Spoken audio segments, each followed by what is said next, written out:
I didn't fall for you in some poetic way. It didn't feel like the way I fall asleep. It didn't feel like a roller coaster. I just fell. I fell from a 50-story building, plummeting right to the ground with no parachute. My only lifeline was the hope that you would catch me. You didn't, but that didn't stop you from trying to take care of the damage, except you only treated the physical, you treated the wounds, and sure, that was important, but you completely ignored the biggest wound of all. You completely ignored the broken heart. At least, that was until you fell, and I wasn't going to let you crash. I wasn't going to treat the wounds I could have prevented, I just prevented them. But who knew that once you've already hit the ground, you could still sink deeper and deeper into the earth? Who knew that rotted roots would become the blankets I wrapped myself in when I realized you weren't coming home that night or ever? Who knew that mud would become what I lived in? Who knew that beneath the grass, beneath the flowers, there was nothing but overwhelming darkness? I fell further and further deep into the earth until I lost sight of what I was falling for, until the mud and the darkness were all I knew.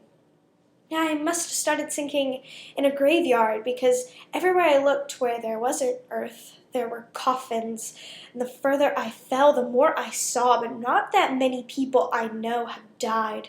And that's when I realized those coffins weren't for the dead. They were all for me. One for every suicide attempt. And that's when I remembered that you talked me out of every single one since we met. So I kept falling. The Earth's core isn't as glamorous as one would think. In fact, it was rather disappointing. I don't know which was worse, falling on the ground or finding the core. At least when you fall, you know what to expect, but who knew that all we would find at the core was toxicity? It should have been obvious when you lied to me and told me that the mud was actually my wedding gown, or that the darkness was only nighttime, or that you were exactly who you pretended to be. And of course, I shouldn't have done a lot of things either, like make you save me from the coffins only for me to find new ones, or make you feel the darkness I lived in within your soul with every dirty pebble I threw at you that just kept piling up until it became a stone castle of distraught ramblings that enclosed the cemetery I had sunken in. We were both at fault.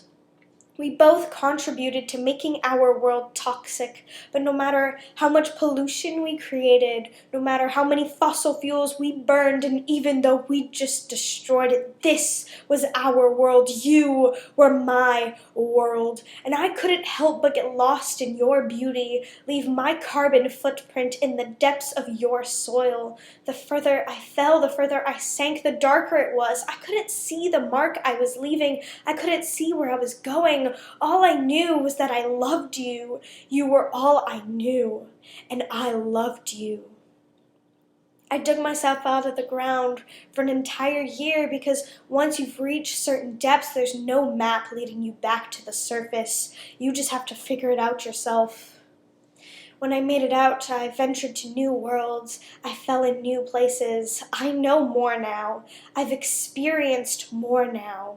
But no matter how many worlds I've been to, no matter how many places I've fallen in, I always manage to stumble my way back home to my world.